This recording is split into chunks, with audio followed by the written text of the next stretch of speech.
Moscow, the 6th of May 2013. Thousands of protesters gather to demand the release of political prisoners. These are their photos, longtime activists and common people. They're all imprisoned for having demonstrated against Vladimir Putin a year earlier.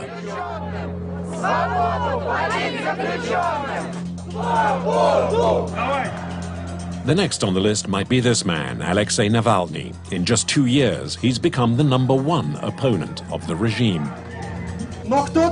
They're scared. On the other side of the river, they've got people observing us. In less than a year, he's been subjected to 4 separate investigations, all of them bogus, according to the opposition. I don't care. Let them charge me 124 times, I don't give a damn. I'll still say what I want and what I think. You know me, I'll always tell the truth. Last July, Alexei Navalny was sentenced to 5 years in prison. Since Putin's return to the Kremlin, prison has once again become a political weapon like in the days of the Gulag. Our film takes us to Mordovia, where Nadia of the Pussy Riot is being held. Considered a rebel in need of re-education, as they used to say in Soviet times. And beyond the political prisoners, 700,000 others are being detained in Russia's prisons for non-political offences. What we uncovered was methodical brutality, men and women and entire families all broken by the system. A tragedy happening with complete impunity behind locked doors.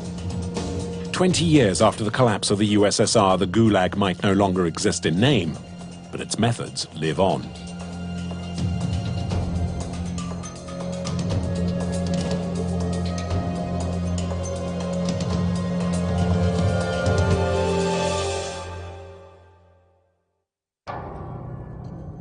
We begin our investigation in Mordovia, 500 kilometers east of Moscow.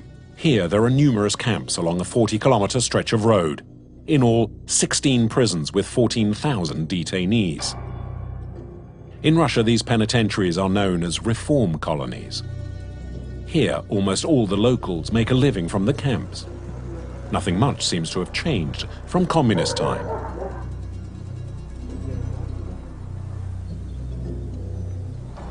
Pyotr has come from Moscow to visit his wife, who's being held in Colony 14.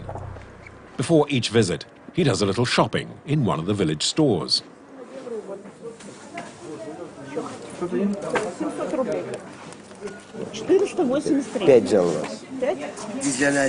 I've bought Nadia some bananas, oranges, dried fruits, fruit-flavored teas.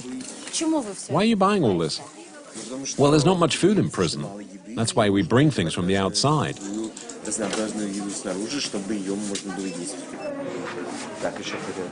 Pyotr's wife is well known. She's Nadia Tolokonnikova of Pussy Riot, here seen wearing green.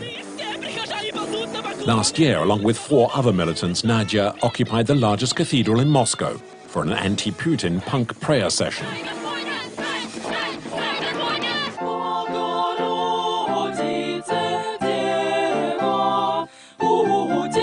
Nadia was charged with hooliganism and incitement of religious hatred. Her 50-second performance cost her 2 years in prison. To Pyotr, the sentence was purely political. And Mordovia is symbolic, as Stalin built the first gulags here in the 1920s.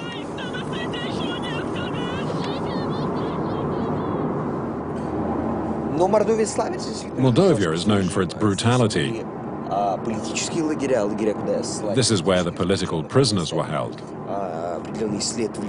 They wrote a lot about it, the life in these camps, so Mordovia has always been associated in Russia with political prisoners.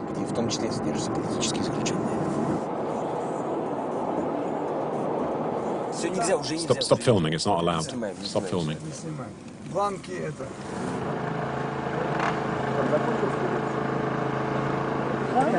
The next stop is at the court in Zubova Polyana. Nadia asks to be released on parole. Pussy Riot wears prison uniform. There's no raised fist, and the strident anti-Putin activists behaves like a model prisoner. I read several political news magazines, the New Times, for example.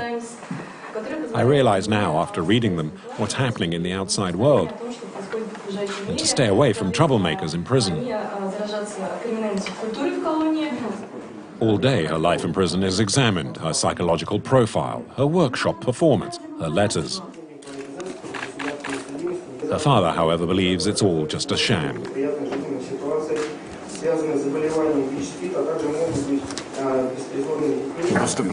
It's just a formality. It's 100% certain that it'll be refused. There's not the slightest political signal or will in this sense.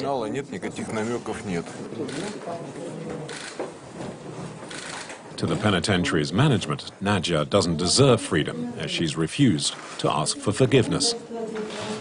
And it's the argument that the tribunal uses. The request for release on parole is denied. The judgment is no surprise, and Nadia has to put up with it. Someone in the room cries shame as Nadia is led away in handcuffs.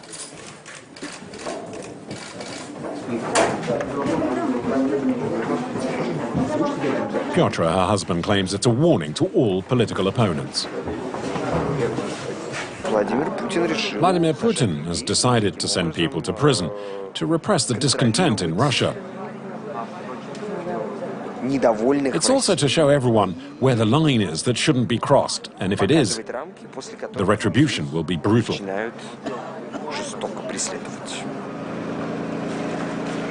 The young woman is taken back to the camps in a van, knowing she has to serve her full sentence up to March 2014.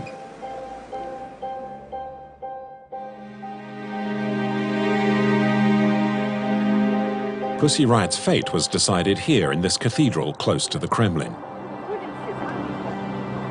Katya is the group's guitarist. She was also arrested and was remanded in custody for 7 months before finally being released. So this is the scene of the crime, as they say. This is where we did the show, yes. There was no crime. That's what's so absurd about it. Throughout the whole affair, it was obvious to everyone we were innocent. But unfortunately, there was all this crazy propaganda about our alleged blasphemy. Everything was done to make us appear in a bad light. Katya is free, but under probation. She has to register with the police once a month. It wasn't the first time Pussy Riot had made waves. Throughout the winter of 2011-2012, the feminist group carried out a series of protests in front of a police station, inside luxury goods shops, and in particular, Red Square, right under the Kremlin. Vladimir Putin was prime minister at the time and doesn't stop the unprecedented protest. But then the authorities got scared. It seemed to be a sign they'd lost control. And that's what they fear the most. Putin, in the meanwhile, had once again become president.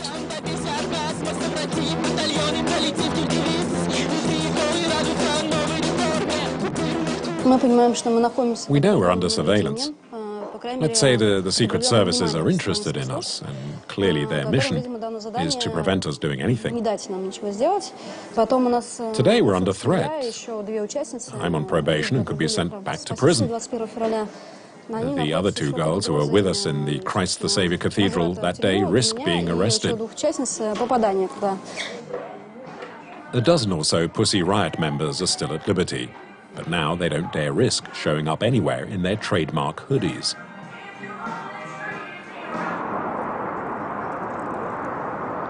In 2013, NGOs estimated there were some 200 political prisoners in Russia. Sometimes they're simple protesters. On the 6th of May 2012, on the eve of Putin's return to the Kremlin, one demonstration ended badly. It marked the start of political repression.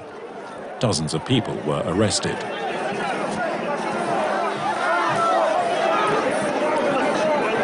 Leroyer, shown here, was one of them. Along with 14 other protesters, he's still being held in preventative custody pending judgment. Leroyer used to live in this Moscow apartment block. His parents still hadn't come to terms with the situation. Their son wasn't a militant. A sociology student, he'd spent his military service in the Russian Navy.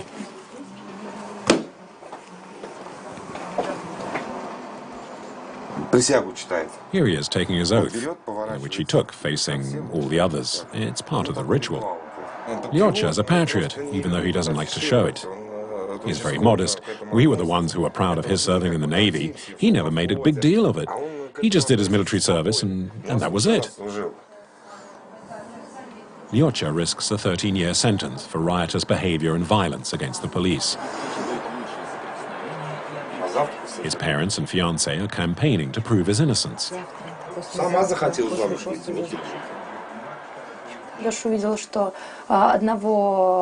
Leroyer saw a young man being beaten by the police at the demonstration. He tried to help him, but he wasn't able to. And then he was also set upon and beaten with truncheons. All he had done was to try and defend someone, and now he's accused of the violence. The accusations are ridiculous. It's completely absurd. Nevertheless, Leroyer's family know he'll be sentenced.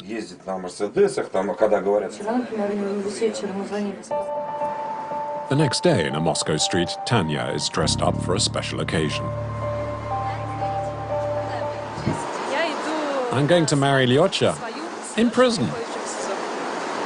Oh, a prison marriage? Yes. Did you ever expect this? Of course not. I don't think anyone dreams of getting married in prison. In fact, I never thought of getting married at all, let alone in prison. In 1 year, Tanya and Leroyer had only seen each other once. One of the reasons they got married was the greater number of visits they could now expect. At the end of the courtyard is Moscow's most famous prison, the Butyrka. It's where political prisoners were locked up at the time of Stalin. The camera isn't allowed far, and Tanya hurries along, looking forward to holding Leroyer in her arms.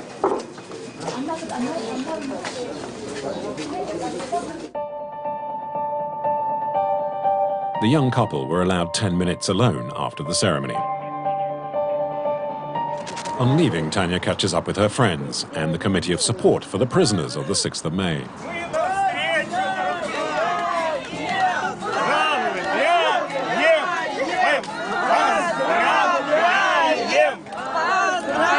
Thank you, thank you. Oh, stop with the flowers, there's so many.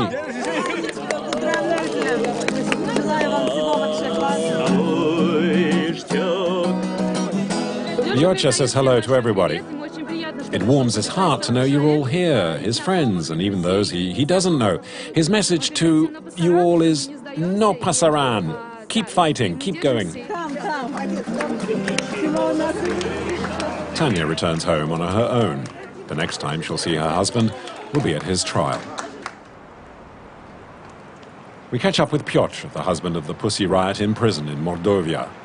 He's back home now in Moscow. Ever since he was arrested, he's been very active on the social media and looks after Nadia's Facebook pages. That night, the couple have permission to speak on the phone. Hello! Привет, привет, как ты? A few days after her hearing, Nadia is very worried. Ну ты можешь объяснить? Давай начнем с этого. They'll end up putting me in solitary because I've received 2 warnings. Нет, какие у тебя рапорты? Что там происходит? Tell me, let's start with that. Давай ты поговоришь нормально. No, forget it, I'll get by. I don't need your help. No, tell me why they gave you those warnings, and stay calm. Nadia will now have to face a disciplinary hearing, and she whispers, knowing she's being observed. When Piotr says she should lodge a complaint, Nadia cracks. No. I don't care. You don't understand. Yes, I do understand. They'll never let me out of here. Come on, wait a minute. Wait, you talk to the media, you write, and now it seems you don't care about prison reforms. Why are you contradicting yourself? Well done. Oh, Piotr, it's easy to reform prisons when you're sitting on your couch at home. Пиздец. The conversation is cut. Действительно, вот, видимо, этим давлением... Obviously, the wardens, the prison guards, are using the other prisoners to put a lot of pressure on her. It's making her life very miserable. She's very upset. And that's why she's finding it so hard in the prison camp at the moment. Usually a determined fighter, Nadia appears on the verge of giving up. What really goes on inside Russian prisons? To try and answer that, we're heading out to Mordovia again. We're traveling with a former detainee, Nadezhda. She was a non-political prisoner who spent 7 years in the camps for drug smuggling. Released just a few months earlier, it's the first time she's returning to the area.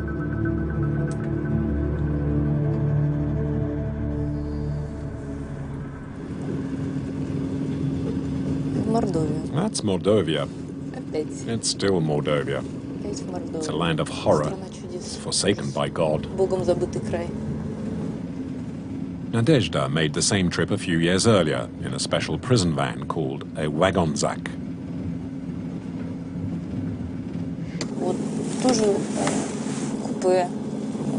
It's an area about this size in the van, but less comfortable, much more basic. It didn't have any windows, just bars. And instead of a door, there was also a grill. In such a small space, they'd cram 15 or 20 people. It was packed to bursting.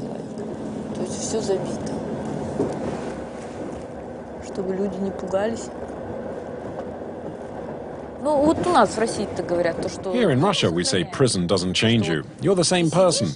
But you know what?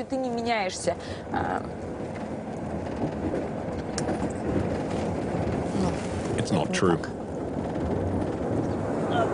We get off at Potma, the first village along the prison route.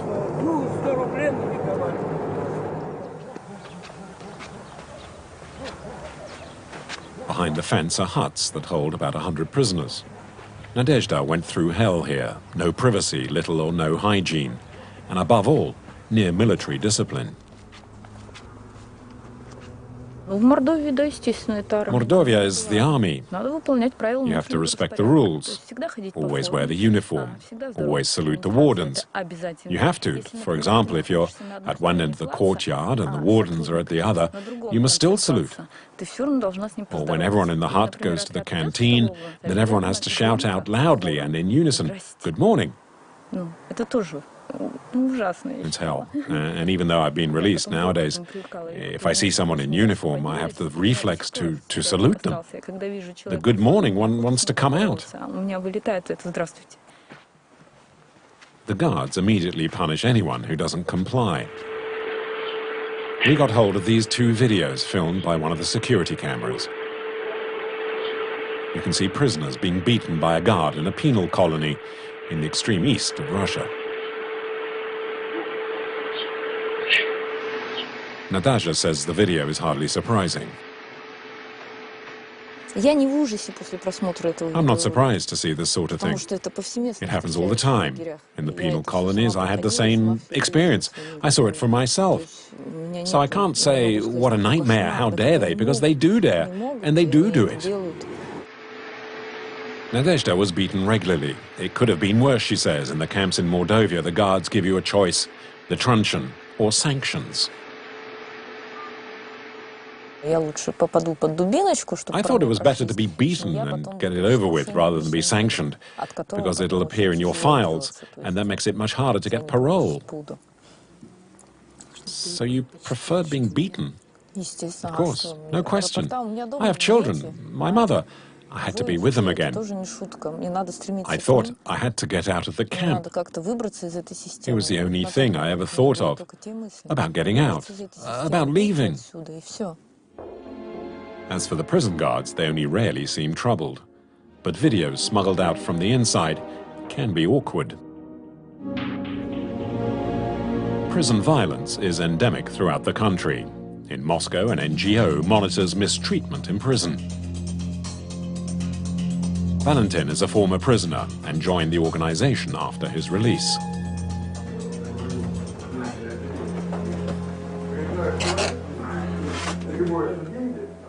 This is a special file on beatings. Altai, Bashkiria, Vladimir, Yekaterinburg, Baikal, just about everywhere in Russia. Valentin sifts through hundreds of complaints, photographs and videos such as this one, which he has just received. The video comes from a security camera in a prison camp in Siberia.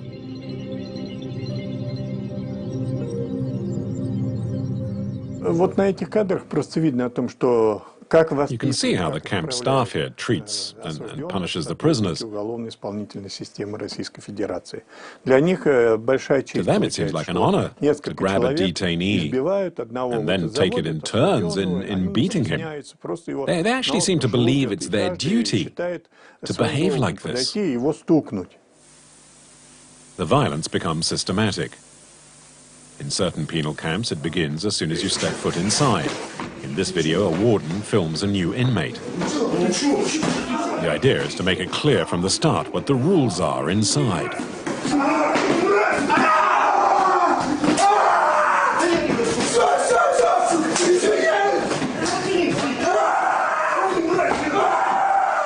It's what they call prevention. The guards make it clear how they'll deal with the slightest opposition. Any wrong move or word will cost them dearly for the duration of their sentence. We've tried to trace the source of the video. The prisoner's name is Shamil, and the scene took place in May 2012 in the south of the country. In the video, the guards try and smother him with his own hat.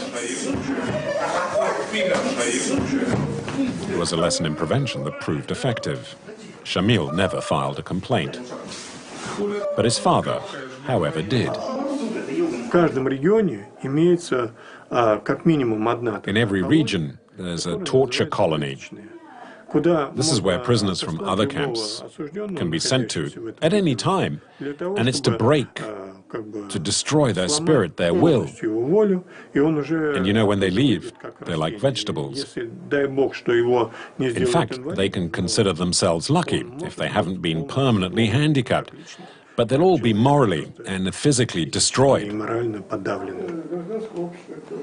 The NGO has produced a blacklist of the torture colonies, in all some 50 throughout the country. The director of the NGO says that more than 20 years after the fall of the USSR, Russia has still not rid itself of the cancer of gulags.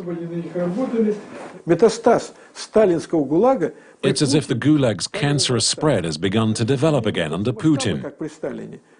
Even if they haven't reached the proportions they had under Stalin, the cancers of torture, murder, rapes, and no one is punished for it. That's the 21st century Gulag. The new Gulag, the return of political repression, torture behind locked doors. There are those who openly compare Putin to Stalin.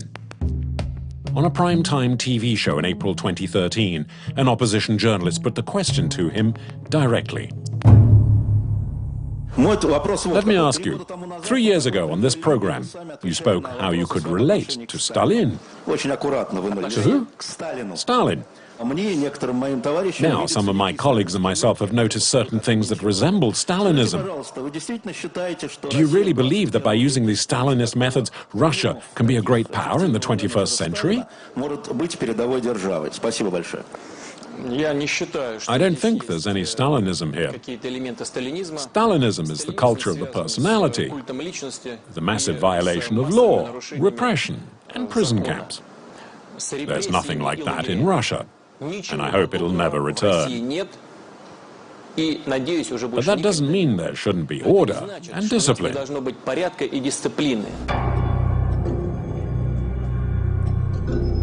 Next destination is Chelyabinsk in the Urals, 2,000 kilometers from Moscow, where there were rumors of a mutiny against torture.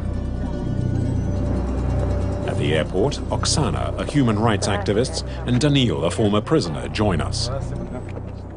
The tone is soon set as we are followed, with one car in front and another behind.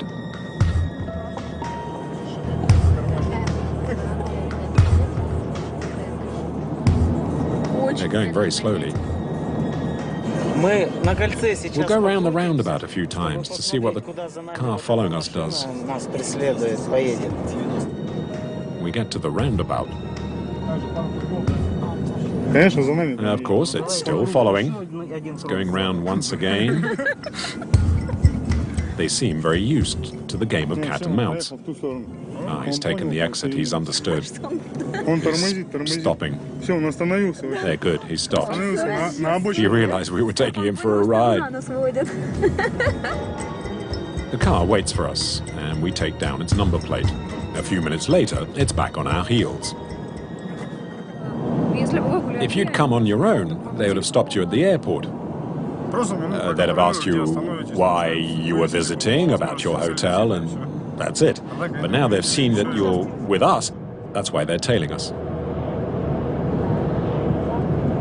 Oksana and Daniil believe it's intimidation by the secret police. This is Colony 6 in the suburbs of Chelyabinsk. It's here last November where an uprising against torture took place. For 48 hours, in temperatures of minus 15 degrees centigrade, the prisoners took turns occupying the rooftops. Oksana came here as quickly as she could.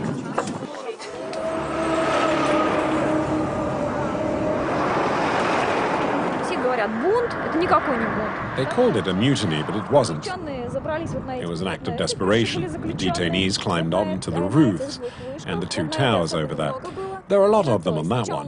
They unfurled a banner that said, "Help us." And later on this building, they hung up another banner. And that one read, "They're blackmailing us. They're torturing us." The riot police was deployed around the camp. The prisoners negotiated and they ended their protest without violence.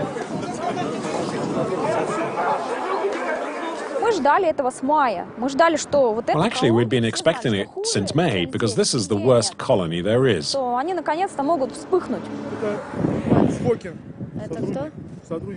Suddenly, Daniil stops talking as a warden has spotted us. Daniil knows him. He's only recently been released from here after 3 years inside.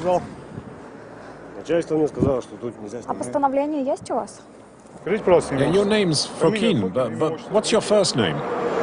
This is the guard that beat me and tortured me. What did you say?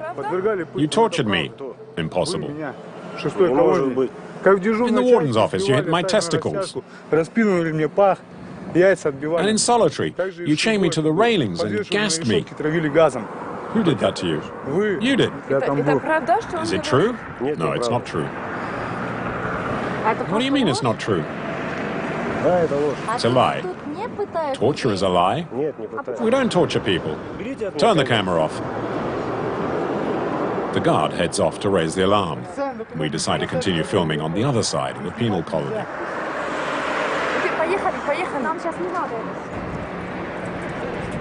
It's systematic. Every day, from morning till night, one prisoner after another. There in solitary. That's where they tortured us. They tied us up and took our clothes off. Then they forced us into this position, with our hands and legs tied to the bars. They spread our legs as far apart as they could and put pencils under our feet, so we couldn't stand properly. And afterwards they put a metal bucket on our heads, along with a siren like a car alarm. And later the prison warden would use tear gas and lock us in. It happened in the solitary wing's sick bay.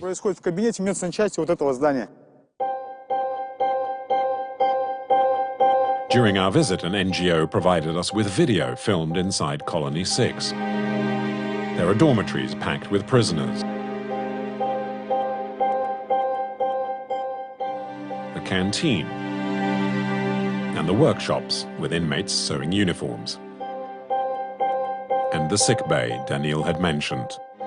The cage to which prisoners were attached with sticky tape to be tortured. Touch it. It's still sticky? Touch it. Yes. Yes, it's still sticky. Such evidence is increasing. It's estimated 10% of all prisoners in Russia undergo this kind of treatment. That's 70,000 people, more than the entire prison population of some West European nations. Since his release from the camps, Daniil has lived with his younger sister in Chelyabinsk. Convicted of manslaughter, he spent 11 years in a reform colony. 1 month after being freed, he's readjusting to life on the outside. This is the first ice cream I've had in 11 years. We didn't get this. It's really good. When we were small, they weren't as good as this. Didn't exist. They were only Soviet ice creams.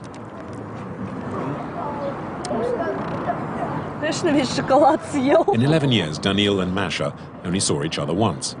They're now trying to make up for lost time. Masha remembers the day her brother was released. We arrived very early that day, and we had to wait a long time. And I was so nervous, and we were so cold. Mum tried to get me to wait in the car, but I wanted to stay outside, even if it meant getting sick. I wanted to wait for him to make sure I didn't miss him.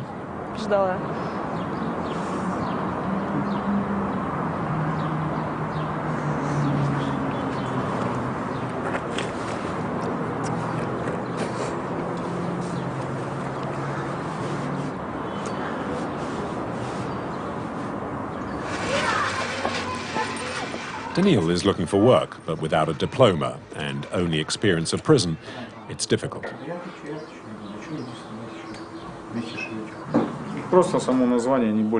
To call them reform colonies is nonsense. I spent 11 years in one, and there were no attempts at reforming us. All I saw, all I learned was humiliation, was violence, torture, extortion, slavery, and even murder. My family has helped me a lot. And I take tranquilizers because I can't deal with it by myself. The memories come flooding back and I start shaking inside. It affects the mind, of course. It leaves scars.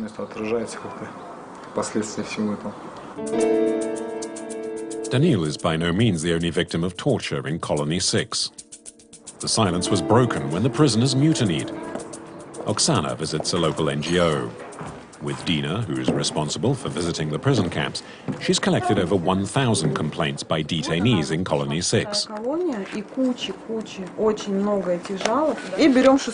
Take Colony 6. Look, it's just one long list of never-ending complaints.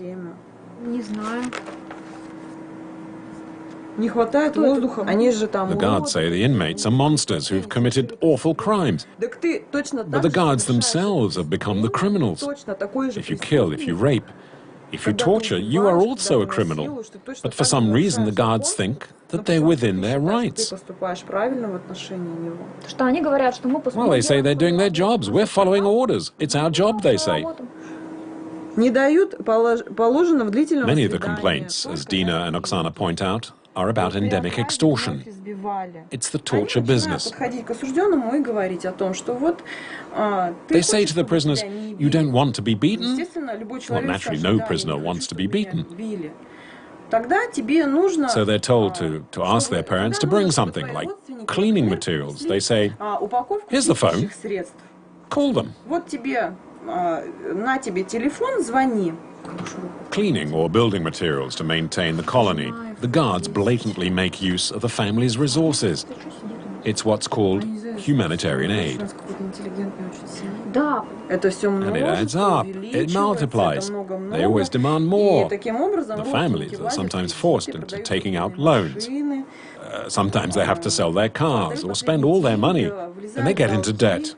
To all intents and purposes, some families end up working for the prison camp so that their son or husband won't be beaten up. The activists have also gathered evidence of bank transfers to secret accounts. It's estimated extortion brings in the equivalent of $65,000 to Colony 6 alone. Few families agreed to talk about the racketeering, fearing reprisals against their sons or husbands behind bars. We head to Zlatust, 150 kilometers from Chelyabinsk. In some neighborhoods, there's no water or paved roads. It's in one of these where we meet Vera.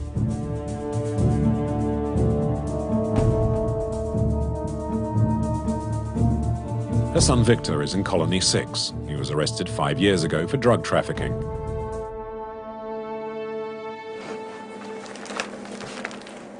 Since being sent to the prison camp, Victor has been caught in a web of extortion. It began with gifts in kind. Vera has kept a record of it all. I began the list when my son arrived at the colony. He rang me and to tell me what he needed. He said, "Write this down quickly, I don't have much time." So I wrote down pliers, batteries, wire strippers, cables, and I said, "That's a lot of cables. Why do you need 300 meters?" He said it was for the camp, and if you bring it, things will be easier for me. Then the bank transfer started. Vera has the receipts. 2,000 rubles, 4,000 rubles, about $130. And the demands from the prison wardens didn't stop there. After a while, he rang and said he needed 40,000 rubles. But I didn't have that kind of money. 40,000 rubles, the equivalent of $1,300, was 6 months' salary for Vera. These days, Vera lives with her son's fiancée, Irina. In a few minutes, they're scheduled to speak with Victor by phone. Сегодня выходной, маме-то звонила? He came out of solitary yesterday. He'd been inside for 10 days. Why? Because he wasn't wearing his badge as he was meant to. Victor calls from the camp. Hello? He knows that we're there. Подожди. Hang on. Wait, we're recording. Hello, sweetheart.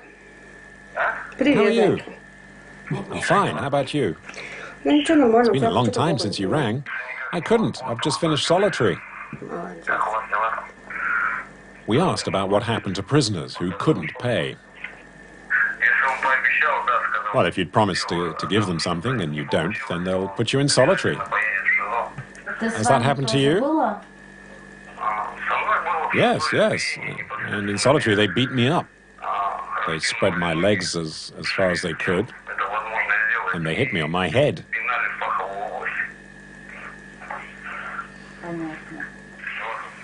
It's very difficult. I knew this happened in this reform colony, but I didn't know it had happened to my son until now. Very difficult.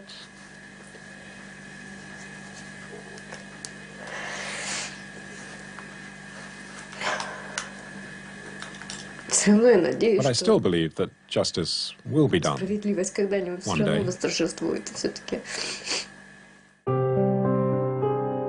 An inquiry into what goes on in Colony 6 did take place, and Vera testified, all in vain.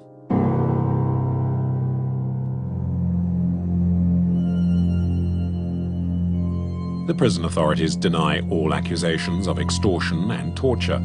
They also refuse to be interviewed, citing the topic is, quote, too sensitive.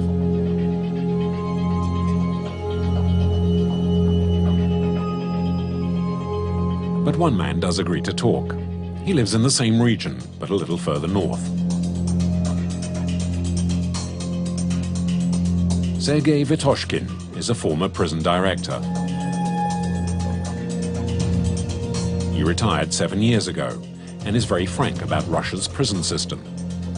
His comments are uncompromising.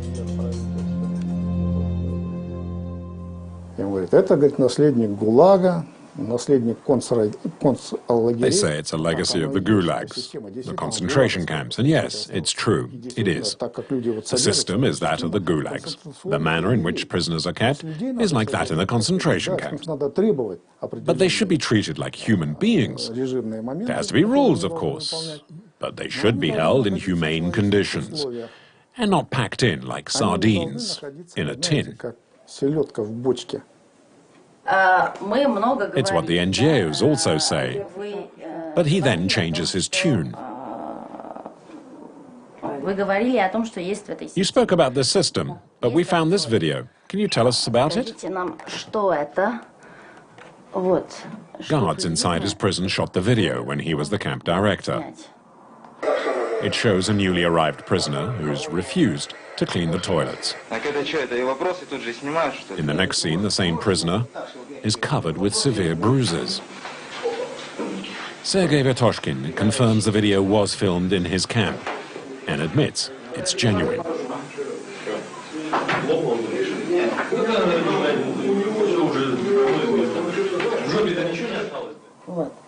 Is this an example of the, quote, special methods? Yes, it's a RP-73 truncheon. Is that legal? Yes. The man who uses the truncheon knows how far he can go.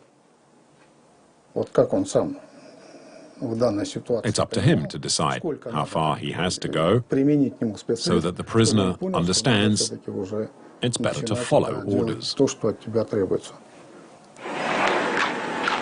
The prisoner can hardly walk and needs to be supported by other inmates.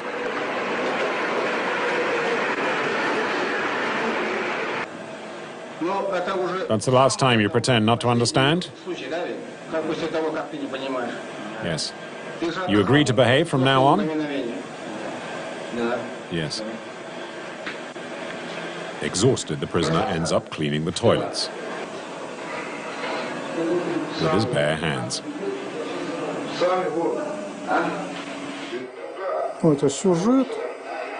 We use this video to show it to the new inmates, so afterwards they'd understand that they'd better follow orders.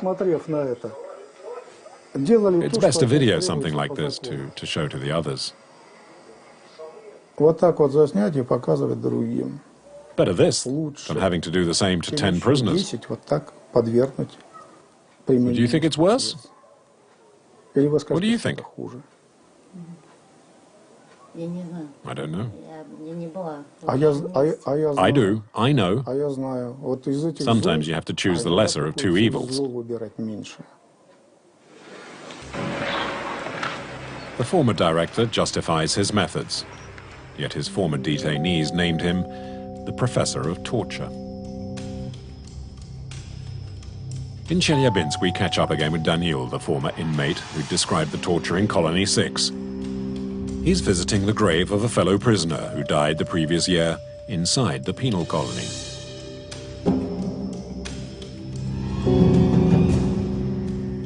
I don't recognize him from the photograph. It's like two different men. I know it's him because his name, Korovkin Nikolai Alexandrovich, is written there. Even his facial features are different, which shows how his spirit had been broken. His expressions were different too. He was unrecognizable. Daniil is one of the last people to have seen Nikolai Korovkin alive inside the head of security's office, where he witnessed the beatings he was given.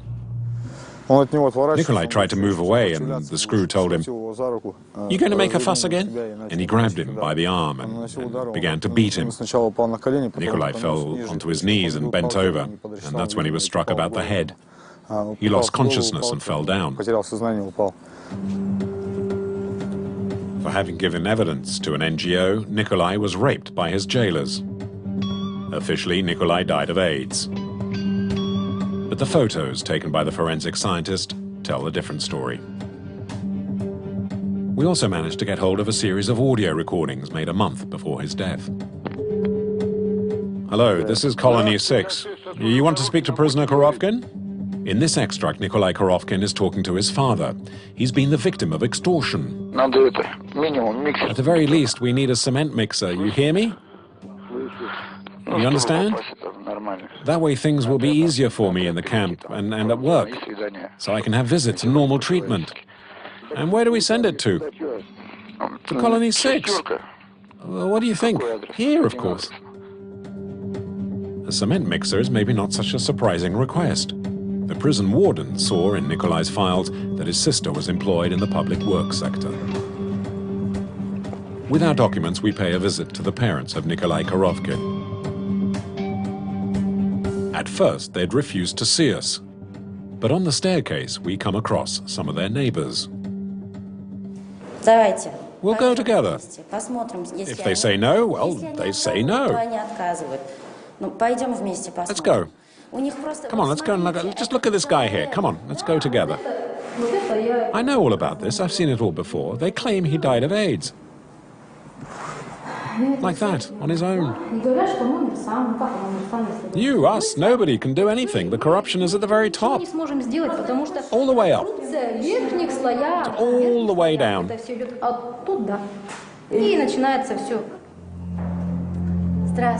His parents finally allow us inside. Alexander and Lyubov have retreated into their own grief. They say they've paid 100,000 rubles in just 2 months to try and protect their son. The equivalent of almost $3,500. I gave them my last kopeck.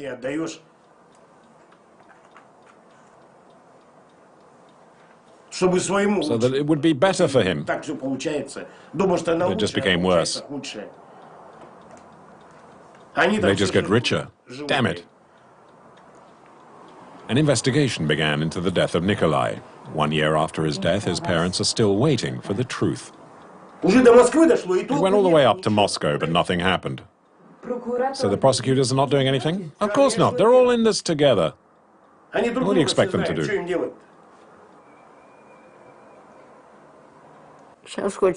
Whatever we do, the camp governors will go unpunished. And it will all continue like before. Except my son will never come back to me.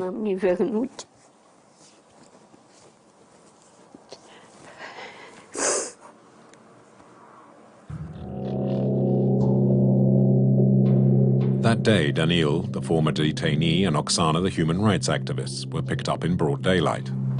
They've been taken to this clinic for drug testing. The police suspect them of consuming and dealing in drugs.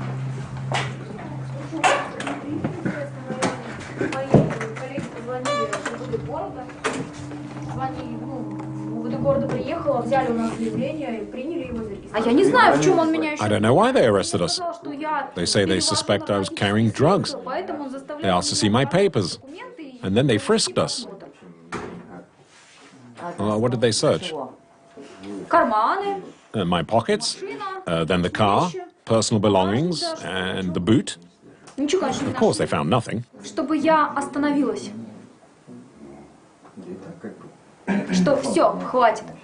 They want me to stop? Okay, I'll stop. While the whole mutiny incident isn't over, they want me to stop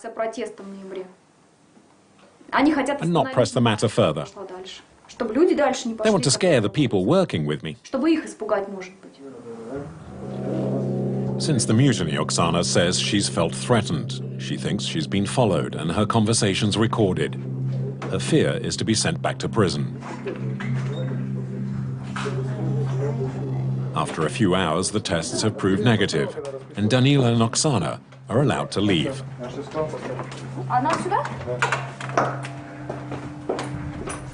So you're free? Yes, it's the second time they've let me go. I've been out for only a month. And they found a pretext to hold me for 4.5 hours now. We're not free to move around. Our rights count for nothing. It's like that every day. There's always something. Да, привет.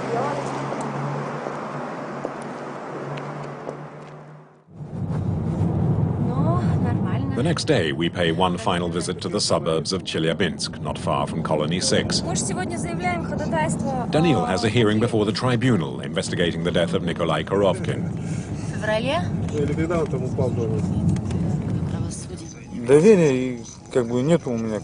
I have no confidence in Russian justice. Of course, the saying goes that hope is the last to die. And deep down, I have that hope. But I understand full well that I might end up in prison again. Daniil arrives at the tribunal with his lawyer.